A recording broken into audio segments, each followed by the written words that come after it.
হরে কৃষ্ণ। ওম নমো ভগবতে বাসুদেবায়। ওম নমো ভগবতে বাসুদেবায়। ওম নমো ভগবতে বাসুদেবায়। শ্রীমদ্ ভাগবত তৃতীয় স্কন্দ স্থানম সৃষ্টির স্থিতি। বিংশতি অধ্যায় কর্দমমুনি ও দেবতীর পরিণয়। শ্লোক 31। কুশকাশময়ং বর্হিরাস্তির্য ভগবান মনুঃ অযজৎ যজ্ঞ পুরুষম লব্ধাস্থানম যত ভুবম। অনুবাদ: যার কৃপায় মনু এই ভূমণ্ডলের উপর আধিপত্য লাভ করেছিলেন, কুশ এবং কাশ নির্মিত আসন বিছিয়ে তিনি সেই পরমেশ্বর ভগবানের আরাধনা করেছিলেন। শ্লোক 32। বর্হিষ্মতিম নাম বিভূরিয়াম নির্বিশ্ব সমাবসৎ তসাম প্রবিষ্টু ভবনম তাপত্রয় বিনাশনম।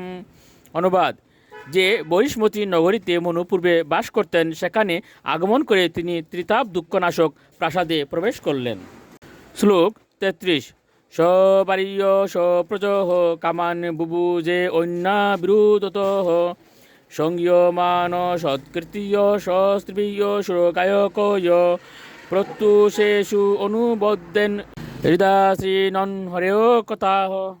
অনুবাদ: স্বয়ম্ভু তার পত্নী এবং প্রজাগণ সহ জীবন উপভোগ করেছিলেন এবং ধর্মবিরুদ্ধ অবাঞ্ছিত কার্যকলাপের দ্বারা বিচলিত না হয়ে তিনি তার বাসনাসমূহ পূর্ণ করেছিলেন। সস্ত্রীক সুরগায়কেরা তার সৎ কীর্তিসমূহের গান করতেন এবং প্রতিদিন প্রত্যুষে তিনি প্রেমাসক্ত চিত্তে ভগবানের মহিমা কীর্তন শ্রবণ করতেন। শ্লোক 34। নিষ্ণাতম যুগমায়াসু মুনিম সায়ং ভুবম মনুম যদা ব্রহ্মশয়িতুম ভুগানসে কুর ভগবৎ পরম।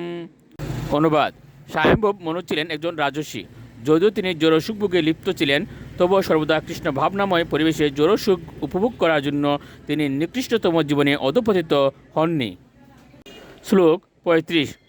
ও ইয়াত ইয়ামাতৈশ্বাসন ইয়ামাও শান্তর ইয়াপনাহ শৃণোতু দেবতু বিষ্ণু ও কুর্বত ব্রুবত কথাহ।